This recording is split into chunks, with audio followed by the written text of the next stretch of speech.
Salam sejahtera saya ucapkan kepada Doktor dan rakan-rakan sekalian. Kami daripada kumpulan 5 ingin membentangkan kajian tentang perbezaan budaya dan pendidikan multibudaya. Kumpulan kami terdiri daripada 3 orang, iaitu Cheng Shaoliang, nombor metrik 151568. Saya, An Chanzi, nombor metrik 151580.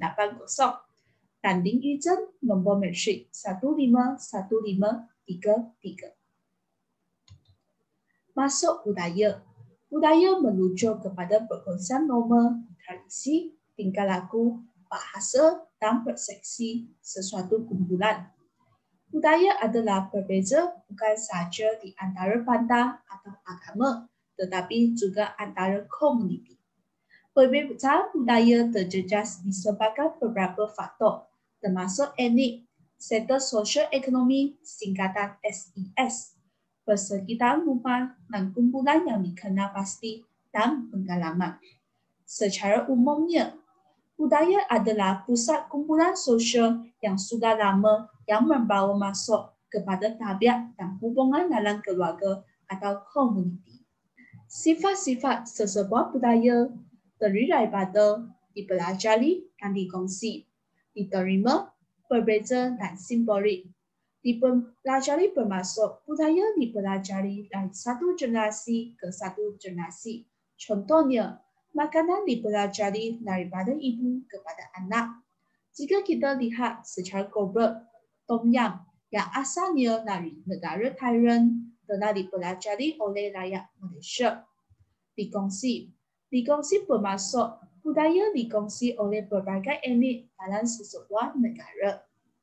Diterima bermaksud budaya diterima oleh ahli dalam masyarakat tersebut. Berbeza. Setiap budaya adalah berbeza. Contohnya, budaya Cina dan budaya India adalah berbeza. Simbolik bermaksud tambang terhadap budaya tersebut. Setiap budaya mempunyai simbolik tersendiri. Budaya universal terdiri daripada berbagai aspek seperti perkahwinan, masakan, bahasa, tarian, agama, muzik, permainan dan nama peribadi.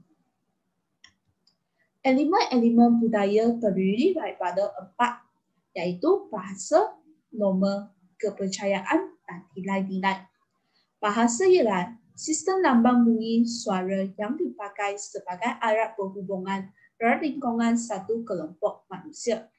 Norma pula ialah peraturan atau ketentuan yang telah menjadi kebiasaan yang dijangka akan dipatuhi oleh setiap anggota masyarakat.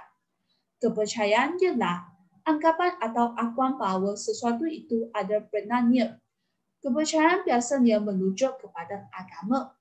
Nilai-nilai pula. Nilai-nilai ialah sifat ketinggian. Sifat ketinggian ialah sifat atau peribadi yang mulia dalam pemikiran, agama dan kemasyarakatan. Aspek kepelbagaian budaya pula terdiri daripada 5. Yang pertama, budaya dominan, subbudaya, budaya menentang, kejutan budaya dan etnosentrik. Budaya dominan. Budaya yang diamalkan oleh kumpulan yang paling berkuasa di dalam sesebuah masyarakat, menerima sokongan daripada institusi sosial utama dan menjadi kepercayaan utama dalam masyarakat. Memiliki lajur kekuasaan yang tidak boleh dikongsi oleh budaya lain, menjadi tanda adas bagi pertimbangan terhadap budaya lain. Subbudaya. Budaya yang diamalkan oleh kumpulan ini berbeza dari segi nilai dan norma daripada budaya dominan. Wujud disebabkan kumpulan ini hidup dalam keadaan yang berbeza atau membawa bentuk budaya yang lain dalam masyarakat. Biasanya berkongsi sesetengah elemen dengan budaya dominan. Dalam masa yang sama, mengamalkan tingkah laku yang berbeza dan unik mereka sendiri. Kewujudan banyak subbudaya ini ciri bagi sebuah masyarakat yang kompleks. Ini bermaksud pertambahan banyak masyarakat, pertambahan lebih banyak subbudaya. Umumnya, subbudaya berasalkan umur, daerah, etnik, pekerjaan, dan kepercayaan. Ini bermaksud semakin banyak generasi, semakin banyak sub-budaya. Semakin banyak etnik, semakin banyak sub-budaya. Budaya menentang. Budaya menentang ialah budaya yang diamalkan oleh kumpulan ini dilihat nyata menentang dan menolak nilai dan norma daripada budaya dominan.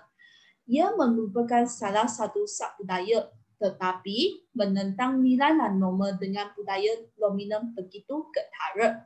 Sesetengah budaya menentang secara langsung mencabar sistem politik dominan.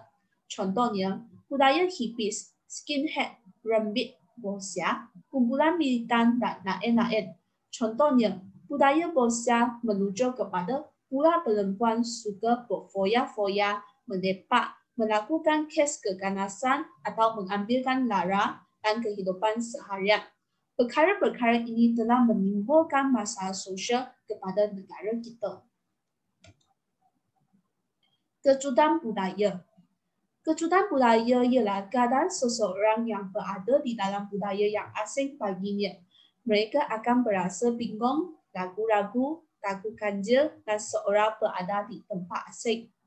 Apabila budaya asing ini diamalkan di alam masyarakat, menyebabkan gangguan dan kejutan kerana ia tidak mengikut nilai dan norma masyarakat setempat. Ada kebiasaan yang dilihat ganjil bagi sesetengah budaya merupakan perkara biasa bagi yang budaya yang mengamalkannya.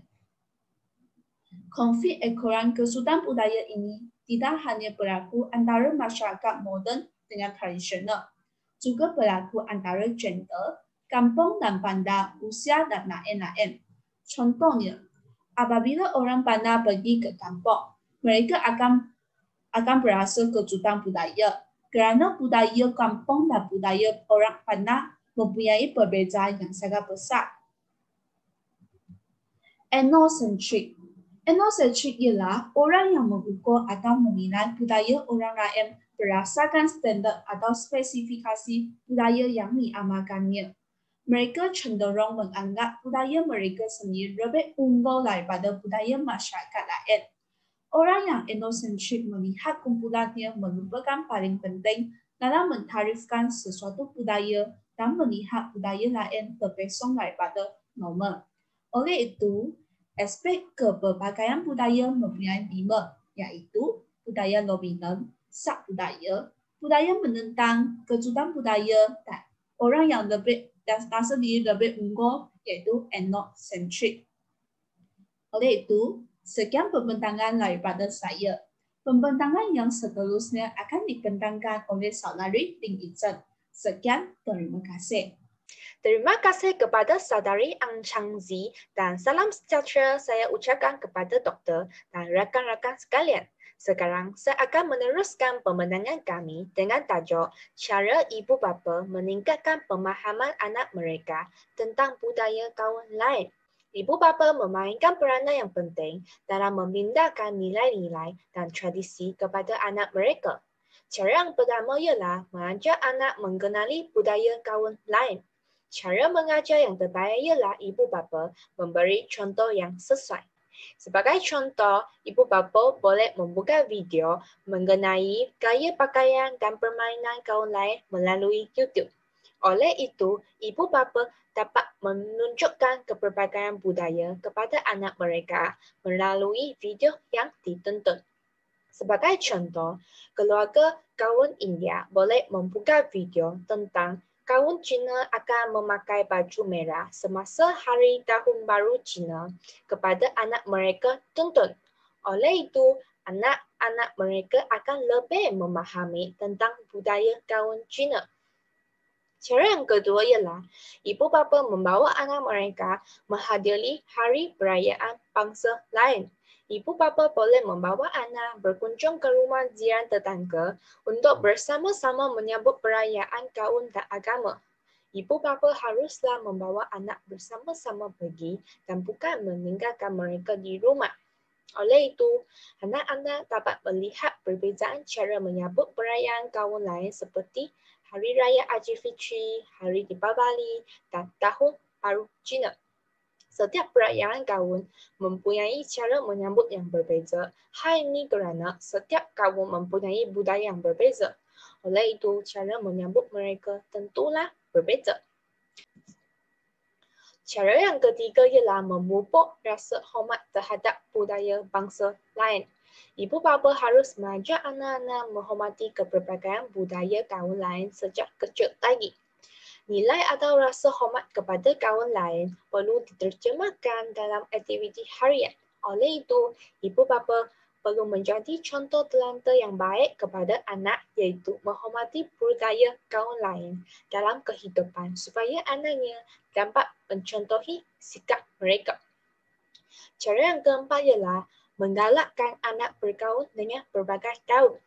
Ibu bapa perlu menggalakkan anak mempunyai ragam berbagai kaum yang selaras dengan satu Malaysia.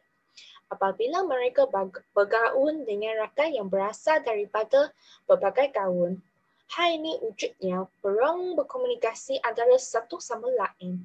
Lalu mereka dapat mengenali budaya dan adab lesam kaum lain dengan mendalam. Secara tidak langsung, isu perselisihan faham dapat dielakkan antara satu sama lain. Dan bukan itu sahaja, budaya berbagai kaum juga dapat dipelajari oleh anak-anak mereka.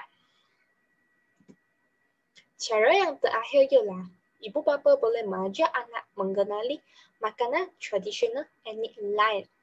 Setiap kaum mempunyai makanan tradisional tersendiri. Sebagai contoh, makanan tradisional bagi kaum Cina ialah kuih bulan. Kaum Cina akan makan kuih bulan semasa perayaan kuih bulan pada hari ke-15 bulan lunar ke-8. Dan bagi kaum Melayu ialah nasi lemak, dan bagi kaum India ialah roti canai.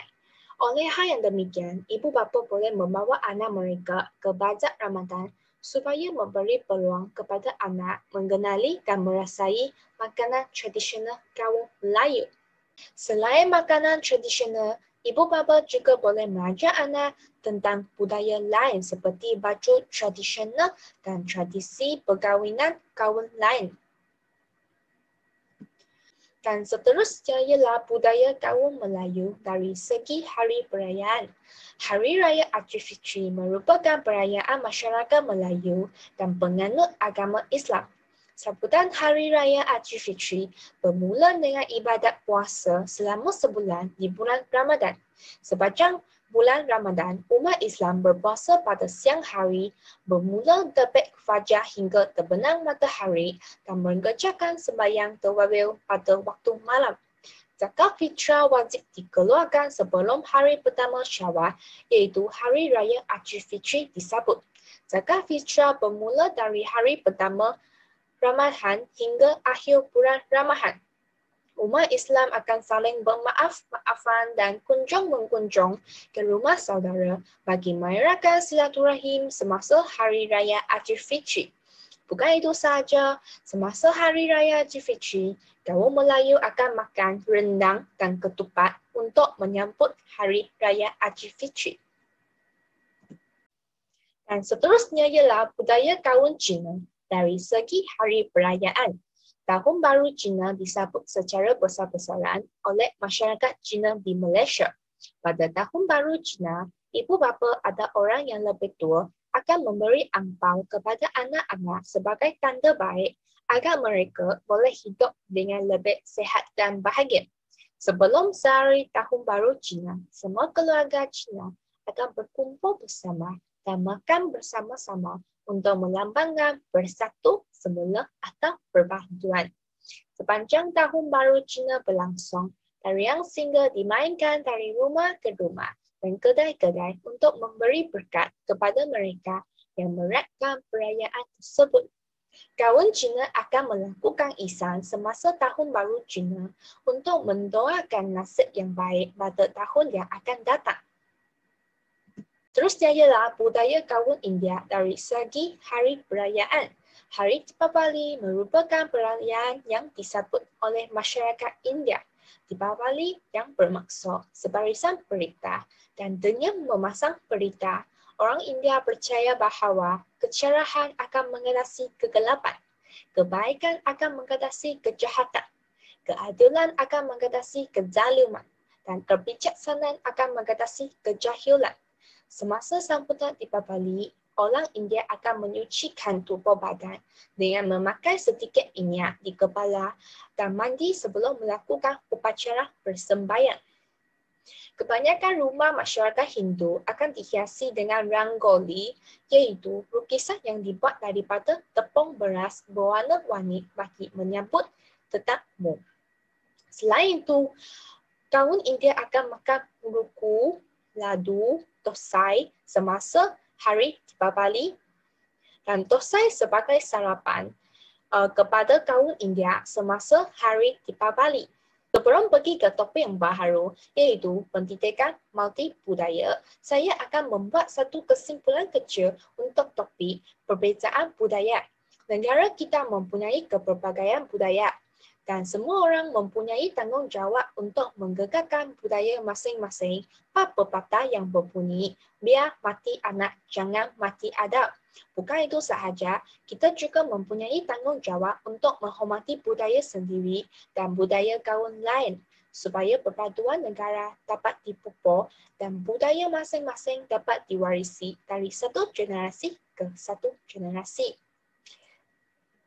Sekarang kami akan pergi ke topik yang baharu, iaitu pendidikan multibudaya. Apakah itu pendidikan multibudaya? Pendidikan multibudaya merupakan satu idea tindakan untuk membentuk semula pendidikan dan juga satu proses. Pendidikan multibudaya merupakan sebagai satu idea. Dia merupakan sebagai idea untuk cuba mewujudkan satu peluang yang saksama kepada semua pelajar yang dari golongan kaum sosial ekonomi budaya yang berlainan, iaitu tanpa mengira kaum. Dan ia juga merupakan satu idea untuk mengubah persekitaran sekolah agar ia dapat menunjukkan kepelbagaian kebudayaan dan golongan dalam sekolah dan sosial. Pendidikan multibudaya juga merupakan sebagai satu proses. Alamatnya adalah idea di mana pihak pentadbir dan guru perlu terus berusaha dan berjuang untuk mencapai matlamat tersebut. Dan seterusnya ialah matlamat pendidikan multibudaya. Terdapat 7 matlamatnya. Yang pertama ialah untuk mewujudkan persekitaran pembelajaran yang selamat diterima dan berjaya, iaitu setiap kaum menghormati antara satu sama lain supaya mewujudkan suasana pembelajaran yang selamat, selesa dan berjaya. Dan matlamat yang kedua ialah untuk meningkatkan kesedaran mengenai isu-isu global. Yang seterusnya ialah untuk mengukuhkan kesedaran budaya. Yang keempat ialah untuk mengukuhkan kesedaran antara budaya. Yang kelima ialah untuk mengajar pelajar bahawa terdapat berbagai perspektif sejarah. Dan seterusnya ialah untuk mendorong pemikiran kritis. Yang terakhir ialah untuk mengelakkan prejudis dan diskriminasi antara kaum. Sekian itu daripada saya. Sekarang saya akan menyerahkan pembentangan ini kepada saudara Cheng Sao Liang. Sekian, terima kasih. Seterusnya adalah dimensi pendidikan multibudaya. James Albert Banks telah mengenal pasti 5 dimensi pendidikan multibudaya, yaitu yang pertama, pengetahuan kandungan. Yang kedua, proses pembinaan pengetahuan. Yang ketiga, pedagogi equity. Dan yang keempat, pengurangan prejudis. Dan yang kelima, memperkasakan budaya sekolah dan struktur sosial. Dan saya akan memberikan penjelasan tentang setiap dimensi tersebut. Yang pertama, pengetahuan kandungan, yaitu mengintegrasikan pelbagai budaya dan kelompok untuk mengilustrasikan konsep asas, generalisasi dan teori dalam mata pelajaran. Maksudnya, guru tersebut menggabungkan budaya-budaya ataupun kaum dengan ilmu yang hendak disampaikan kepada pelajarnya. Yang kedua, proses pembinaan pengetahuan, yaitu menjalankan aktiviti pengajaran yang membantu pelajar untuk memahami, menyiasat dan menentukan implikasi ataupun kesan budaya ke dalam sebuah mata pelajaran. Yang ketiga, yaitu pedagogi equity, ataupun dalam ayat yang lebih mudah, yaitu cara pengajaran yang adil. Hal ini penting untuk membantu pelajar melahirkan sikap berkauman yang positif dan demokratik. Yang kedua, ia juga membantu pelajar memahami bagaimanakah identiti etnik dipengaruhi oleh konteks persekolahan, sikap dan kepercayaan kumpulan sosial yang dominan. Yang keempat, pengurangan prejudis ataupun prasangka. Guru perlu mengenal pasti kriteria dan ciri-ciri budaya pelajar dari segi kaum, budaya, sosioekonomi dan bahasa. Yang kedua, menentukan kaedah pengajaran yang sesuai untuk mereka. Hal ini adalah penting untuk mengurangkan perasaan prejudis terhadap budaya kaum lain. Dan yang terakhir, iaitu memperkasakan budaya sekolah dan struktur sosial. Hal ini merujuk kepada penyusunan semula budaya dan organisasi sekolah supaya pelajar dari pelbagai kaum, etnik, sosioekonomi dan bahasa mempunyai kesesamaan.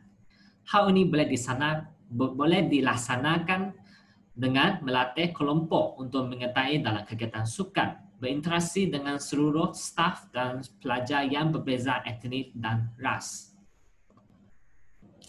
Ini merupakan pendidikan multibudaya di Malaysia.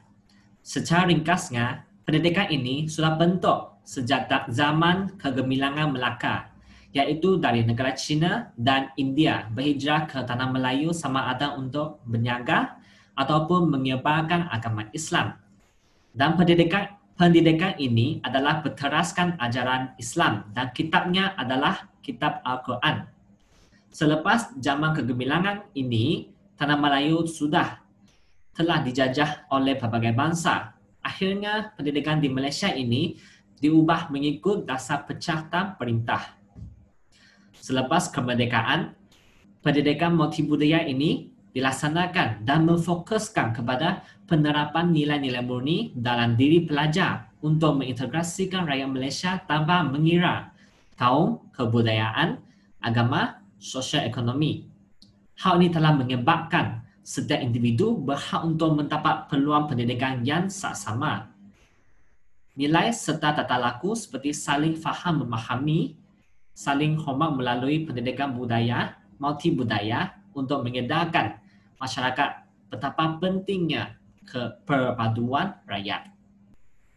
Untuk sistem pendidikan di Malaysia, mempunyai objektif untuk menyepadukan 4 sifat utama iaitu jasmani, emosi, rohani dan intelektual dalam melahirkan individu yang berakhlak dan cemerlang. Apabila setiap individu dapat menguasai keempat-empat sifat ini, secara tidak langsungnya, perpaduan negara dapat diwujudkan. Di negara kita, subjek-subjek yang berkaitan dengan kebudayaan di Malaysia diajar. Antaranya adalah sejarah Malaysia, kenegaraan Malaysia, dan titas, iaitu tamadun Islam dan tamadun Asia. Hal ini telah meningkatkan kefahaman pelajar pelbagai kaum dan budaya bagi memahami konsep kepelbagaian masyarakat dan budaya, tanggungjawab terhadap negara dan sebagainya. Seterusnya adalah konsep Satu Malaysia, iaitu telah diperkenalkan oleh Perdana Menteri yang ke-6, iaitu Datuk Seri Najib Tun Razak. Dan Satu Malaysia ini adalah untuk memperkenalkan idea satu bangsa tanpa mengira kepelbagaian etnik dan kebudayaan dari aspek pendidikan. Satu Malaysia ini juga berfungsi untuk mengurangkan jurang perbezaan antara bandar dengan luar bandar dan juga etnik agar mereka mempunyai hak untuk mendapat bantuan daripada kerajaan berbanding anak-anak dari golongan yang mempunyai peluang pendidikan yang lebih baik. Dan ini adalah pendekatan pelaksanaan pendidikan multibudaya. Yang pertama, memastikan kaedah PDP yang digunakan dapat diterima oleh semua murid. Contohnya, guru akan memastikan murid dari pelbagai latar belakang ditempatkan dalam satu kumpulan yang sama semasa melakukan aktiviti berkumpulan. Yang kedua, mewujudkan persekitaran bilik darjah mesra budaya. Persekitaran ini akan wujud apabila murid ditempatkan di tempat duduk yang dikelilingi oleh rakan-rakan daripada pelbagai kaum yang berbeza. Yang ketiga, memberi peluang sama rata kepada semua murid untuk mengambil bahagian dalam aktiviti pembelajaran.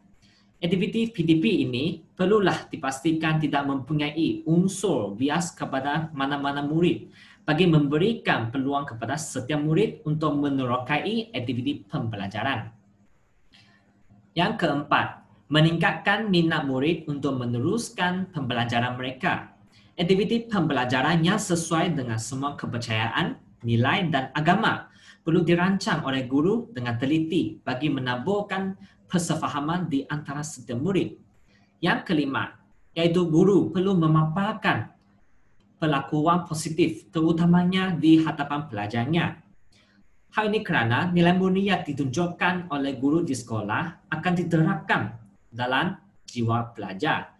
Oleh itu, guru perlu sentiasa menjaga akhlak dan tingkah laku mereka supaya dapat menjadi ikutan yang terbaik kepada murid-muridnya.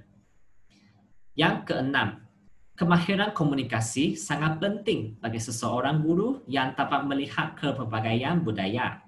Hal ini adalah penting untuk merapatkan jurang di antara kaum. Yang terakhir, iaitu guru perlu mewujudkan aktiviti pertukaran budaya. Hal ini boleh dilaksanakan dengan aktiviti perkongsian makanan tradisi, busana dan kraf tangan etnik kaum yang berbagai. Untuk yang terakhir, kita akan membincangkan tentang sekolah wawasan, iaitu sejenis sekolah integrasi yang menempatkan beberapa buah sekolah yang berlainan aliran di dalam kawasan yang sama. Dengan itu, Kementerian Pelajaran Malaysia, iaitu KPN, telah mengenaraikan 4 maklumat sekolah wawasan. Yang pertama, untuk mewujudkan perpaduan dalam kalangan murid-murid yang berbagai bangsa dan latar belakang. Yang kedua, untuk melahirkan generasi yang mempunyai sifat toleransi dan persefahaman yang tinggi demi mewujudkan sebuah negara yang bersatu padu. Yang ketiga, untuk memupuk semangat integrasi antara murid dari pelbagai aliran. Yang terakhir adalah untuk menggalakkan interaksi yang maksimum antara semua warga sekolah melalui perkongsian kemudahan sekolah dan pelaksanaan aktiviti-aktiviti lain di sekolah. Itu sahaja daripada kumpulan kita. Sekian, terima kasih. Sekarang adalah sesi soal jawab. Sila kemukakan soalan anda di dalam chat box.